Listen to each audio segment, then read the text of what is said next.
Welcome to another episode of Michigan Tech's Husky Hour. In this episode of Husky Hour, you'll learn about effective ways to practice self-care, deal with stress in a healthy manner, and resources that are available to you to help you take charge of your lifestyle. Enjoy! But basically, we're just going to spend the hour kind of talking about self-help and, ways that you can keep yourself healthy and motivated during the school year. And we'll just go around and everybody can introduce themselves. Sure. I'm Crystal McLeod. Hello, everyone. And I am one of the counselors at the Center for Mental Health and Wellbeing here at Tech. And I've been here for about 12 years. I'm a limited licensed psychologist in the state of Michigan. Hey everybody, I'm Mary Jennings. I'm the Director of Programming over at the Rose Center, and I'm also the owner of Fresh Coast Yoga here in downtown Hoboken. Hi, I'm Lisa Meyer. I am the nurse practitioner working at the Center for Student Mental Health and Wellbeing. So I'm a panelist representing the grad students in here. I'm also a representative of graduate student government, and I'm a chemical engineering student, third year PhD student. Hi, I'm Allie. I'm a fourth year environmental engineering student. I'm also an Air Force ROTC. I'm Caleb Glenn. I am a second year management student in the College of Business, and I am also an ROTC. I'm Bailey, both psychology interns this semester through the counseling services. And yeah, I'll just start with the first question. What are some tips that you have for relaxing in everyday life? Being an ROTC and a tech student, it's like a lot of time management, and there's a big balance definitely between school and making sure you're doing your wing duties with ROTC. So one thing that I found, especially since quarantine, is that I like to paint a lot. So I just find time for myself and I just do that. It helps me relax and just get ready I usually do it before bed, just kind of relax before bed, or if I'm having like a stressful day, just take like 10 minutes out of my day and be able to do that. I also love to read a book before bed, any book that's not school related.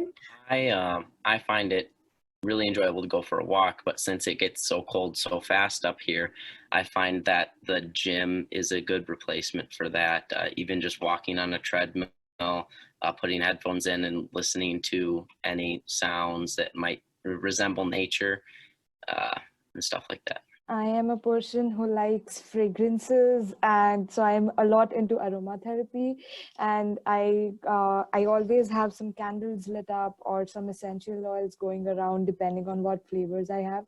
That definitely cools and soothes me down. What I'm hearing a lot of and what I connect with is this idea where you find a pocket of time in your day, right, to take that time for yourself. And so whether on a certain day, like I know I have a window in the morning and I can take extra 2 minutes, right now for me in my life, it's different. I've got 2 young kids, one's asleep here. And so if I have 2 minutes to drink coffee all by myself, and like that's my self-care that day, I can, instead of wishing I could do more, right? Like, oh, I wish I had more time, like being kind to myself in the moments that I am able to take in those small ways, reading before bed, maybe stretching before bed, or just taking a minute to enjoy your coffee in the morning can be, that's what I find is the most manageable way to like get a little bit in every day. It really is. Self-care is about deliberately and intentionally taking that time out, and whatever amount of time it is, whatever activity you're engaged in, something that gives you that sort of release and provides that relaxation sort of effect. So, I mean, certainly it sounds like everyone has different ways with which they do the self-care strategies. It's really about scheduling it, putting it in there, and being intentional about it. One thing I find is with my job is I talk a lot to people all day, and I enjoy that. But at the end of the day, I feel like I need just a little time sort of without people. And so I have this sort of thing set up where my husband goes and walks the dog after work. And during that time, I usually turn on some music and I cook dinner, and I actually enjoy cooking. So for me, it's relaxing. And I really need that time to just not talk, and just really be present in what I'm doing. And then cooking is a really good way. It forces me to be present in what I'm doing, or I'm going to burn the dinner. So Yeah, those are great. Just finding those times, like Mary said, to just connect with yourself, and whether it be 2 minutes or an hour, just whatever you feel the need to do that day. So how about during like especially stressful situations, like, you know, this school year is kind of different compared to others with COVID, and, you know, we're all online and it can be a little stressful, or even like a test or a social event. What would you say as a term of advice for somebody who's dealing with that essentially? One way that I de-stress before a big test is I give myself like 20 minutes before the test, and I just sit somewhere quiet and just listen to some like calming music, sometimes piano, classical, and just really just kind of close my eyes and just sit there and listen, and just give myself just a break from thinking about my test, just let my mind wander, just a little break, basically. For me, talking to someone that I know, which is my mother in my case, but then it could be a friend or a sibling or a sister or someone, just talking to them can just release the stress. They may not be able to help you in what you're doing, but just having a listening ear sometimes reduces the stress level. Especially immediately after a test, when you may feel like you didn't do so well, or you're nervous about the results and it's going to take a while. I find that kind of like stepping away completely from that school situation really helps me. One thing I like to do is, you know, that you can prepare ahead of time. So scheduling time, or going to office hours, or doing something where you feel like you have control of the event, or like the test, you're like, okay, I'm studying and I'm putting in this effort, and I'm taking time out of my day to make sure I've dedicated to this, so I'm not as stressed when I'm at the exam, or like an hour before the exam trying to cram all this information. Just kind of planning ahead and making sure, like, I know this test is upcoming, I know it's going to be stressful, but just making sure that you're taking time for yourself to study and dedicate to that class, which isn't always easy, but I think it's really valuable. Yeah, the idea of kind of being intentional with how you feel stressed. And of course, she's gonna wake up now. But like, you know, in those moments, high pressure moments, or you see something on the news, or it's a test, something that like kind of triggers a stress response, right? I'm going to take a slow inhale and then even slower exhale, and start to like kind of hijack my nervous system into calming my body. So along those lines, what are maybe some physical activities that people could do, little routines throughout the day that might help people, you know, just keep that calmness and keep that stress away? Especially with sometimes being in quarantine right now and maybe not being able to leave your dorm room, I like to just sit down and stretch. Like, just take a second to really, you know, stretch my legs out, get my arms moving a little bit, just do some kind of motion, get your body moving again.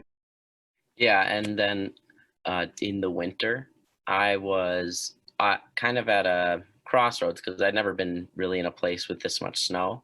So I decided that why not just try snowboarding, right? Like it's there, stuff like that. So I would recommend just, you know, why not try something new in the winter? If you know, you can't really go for a walk because there's negative 10-degree wind chill, and, you know, you can only put on so many layers.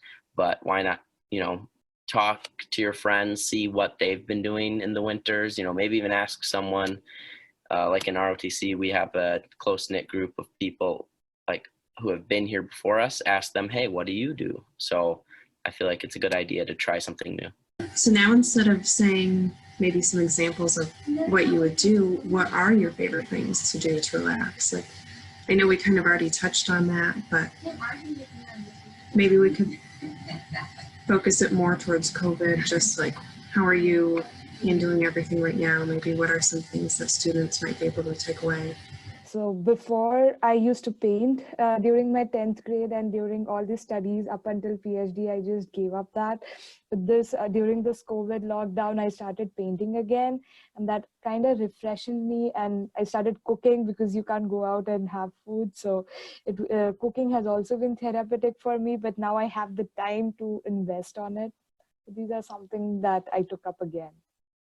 So especially during COVID, I've took advantage of just venting to my grandmother, because if you can just vent out everything, and she can't hear me most of the time anyways, so it's perfect.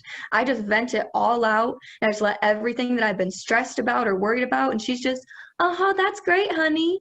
Just find someone that, uh-huh, that's great, honey, you, because you just gotta let it all out sometimes.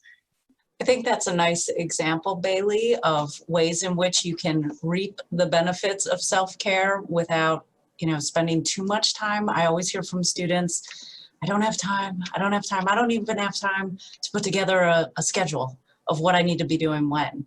But when you see the benefits that you get out of something that doesn't take a ton of time, and just stick with it for a while, it really can help out and help to keep that momentum going to stick with it. And I think it's important to note that when we look at self-care, a lot of times there are signs that you need some self-care and to prioritize it. If you notice that you're becoming irritable with people, with roommates, with family members, whatever the case is, or your concentration's going down, your productivity. I mean, these are all signs that you may need to prioritize the self-care. And it's important. It just takes a few minutes. Yeah, I love that you brought that up, Crystal, the signs of when you need that extra attention. Because sometimes I acknowledge the sign like a couple days after maybe I should have started paying attention to like needing some space for me or needing, a little extra attention. And so, being able to identify some of the subtler ways that our bodies or our minds are asking for a little extra care. For me, it's like when normally I'm really productive. I can sit down, I can write, but if I find it's really hard to like land my attention, focus my attention for an extended period, and I'm like, man, why can't I seem to get this thing done? Like that's for me, an early reminder that like, maybe I haven't had enough water. Like maybe I'm not drinking enough water. Maybe I didn't shower since yesterday or whatever that is. And just to take that extra time. Yeah, that actually is a perfect segue, because my next question was about those signs and kind of how to look at them, what to do based on what you're seeing. So we could start and go in that direction. Crystal, if you wanted to start, because you had some really great insight. Yeah, and I do think, anytime we're looking at things like self-care versus when is something potentially a sign of a bigger problem, I look at major areas of functioning. So relationships, for students, academics, work. So looking at those different areas of life and noticing if there's a change. And it may be kind of a subtle change. You're just not as productive at work, or you're snappy or irritable, or kind of withdrawing a bit from family members or friends. Difficulty concentrating and having a difficult time getting motivated to go to classes and that sort of thing. I mean, all of those are signs that we may need to engage in the self-care pieces. Now, if there are significant changes in some of these major areas, that could be a sign that maybe there's something more needed beyond self-care, maybe some professional help, or at least to touch base with somebody. If there are major changes in sleep, appetite, that social withdrawal to where people are not connecting with anyone in their lives or avoiding people, not going to classes, substance use, if that really increases, if hygiene goes way down. So kind of major shifts in these big areas. If you see those types of things, that may indicate that something beyond self-care is needed. So do you have any, just right off the bat, any people who you would recommend for students to go to? Is there somebody that they could talk to maybe confidentially? I know that we do have our counseling services, but sometimes I feel like it might be scary for kids to actually take that first step for admitting that maybe they do need that extra care. Yeah, I think, the confidentiality piece is something that's more reserved for licensed professionals, but you can certainly, I think a lot of people would be very respectful of privacy. And a lot of people within the campus community, whether it's somebody in residence life that a student has more of a close connection with, or even just friends, people who know you. I think that that's helpful too, because they have some familiarity with what your typical functioning is like, and they may be best able to see, hey, you know, there's something that's changed or seems different here. Tech is nice. It's so small that, you know, it helps to facilitate those closer relationships. The confidentiality pieces, that would be reserved for counseling staff, I think more so. I don't know, Lisa, do you know of others on campus who would have that same, I mean, Title IX, or I guess it's institutional equity or something like that, if there were specific cases? Right. I don't know anyone else who has that kind of confidentiality limitation, but I agree with Crystal in that I think most, you know, professors, most people, staff members on campus, and I think in res life that does apply also, that most people are going to be very respectful of your confidentiality, unless there's a situation where, you know, a concern that perhaps, you know, you're thinking about things like suicide or harm to yourself or harm to others. In that case, you know, confidentiality might be something that should be broken in a case like that. But otherwise, I think people are going to be very respectful of you know, confidentiality. One of the things I was going to say, Crystal, you had a lot of great ideas there, and you mentioned sleep. And I think sleep, I'm going to put my little plug in here because I do a lot of discussing sleep with students.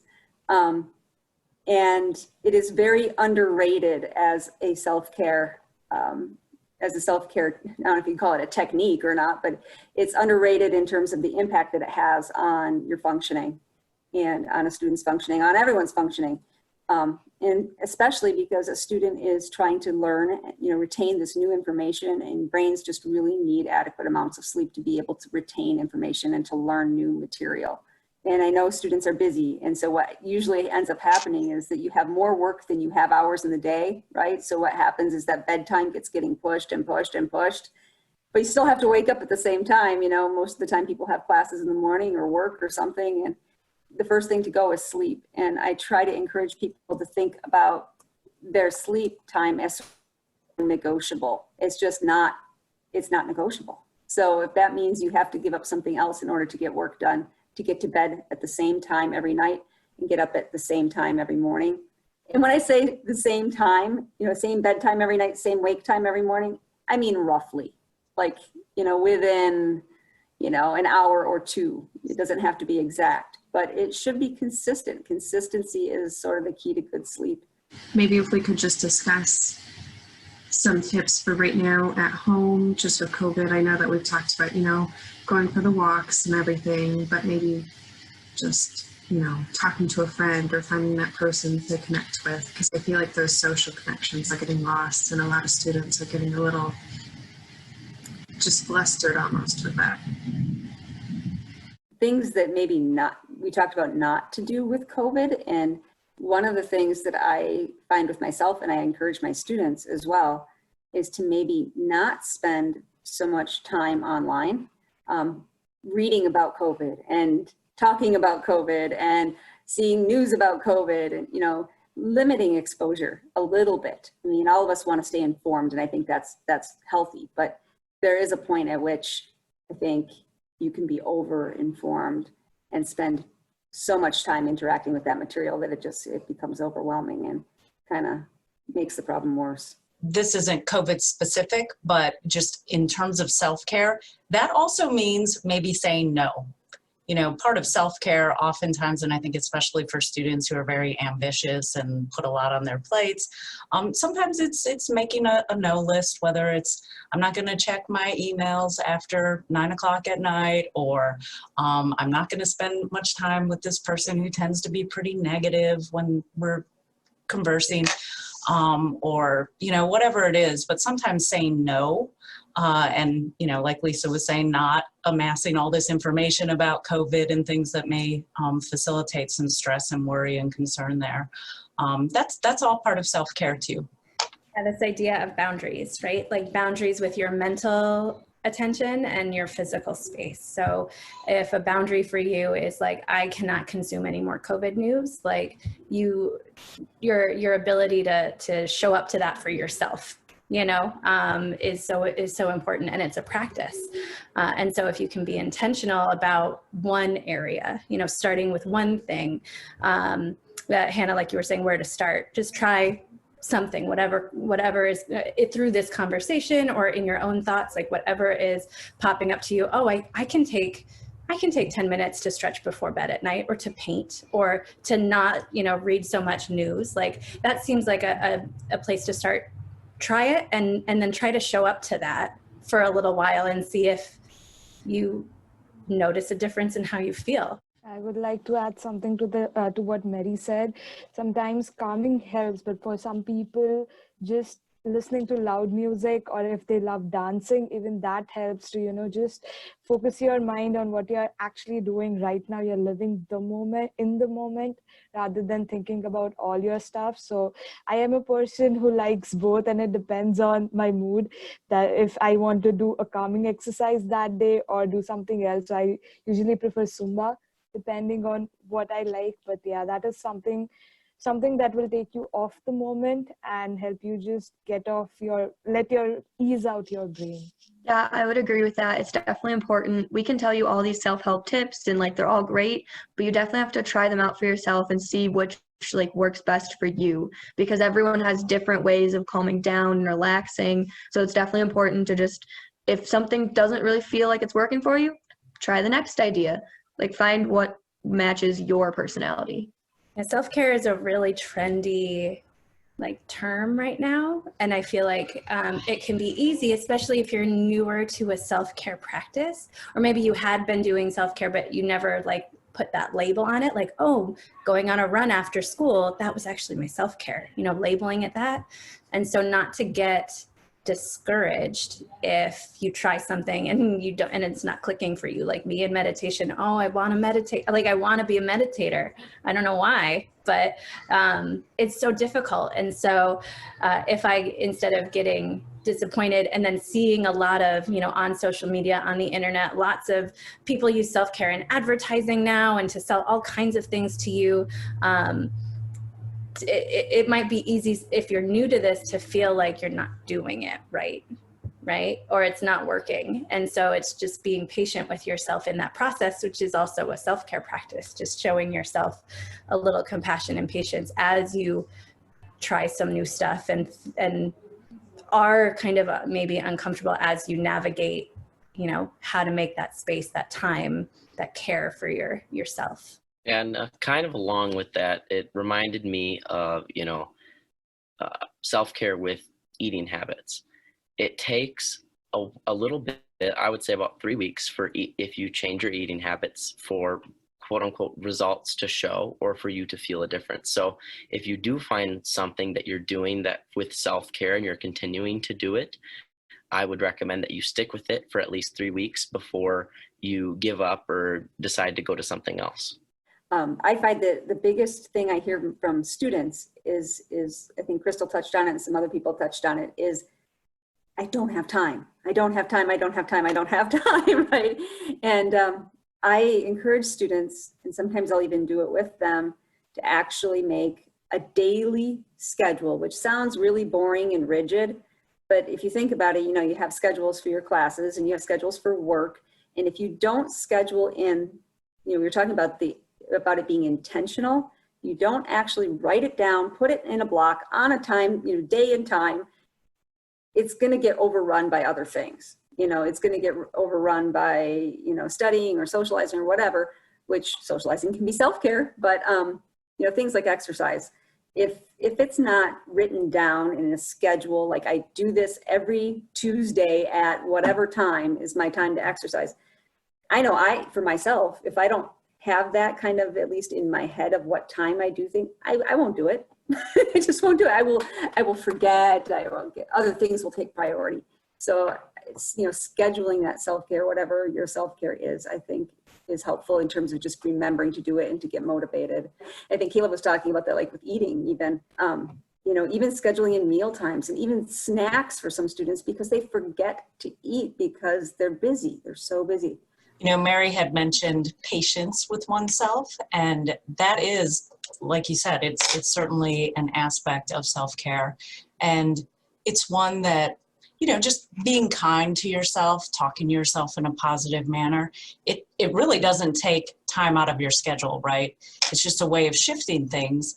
And I think especially for those who really have a tough time saying, hey, I did a nice job with that. If you tend to be somebody who's a little hypercritical or kind of push yourself, how could I have done better?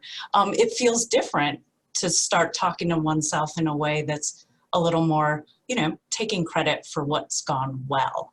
Keep up with yourself. Make sure that you're focusing on yourself and looking at yourself and how everything's going throughout your day. Take that 5 minutes to check yourself before you wreck yourself. Husky Hour is brought to you by the Center for Student Mental Health and Well-Being.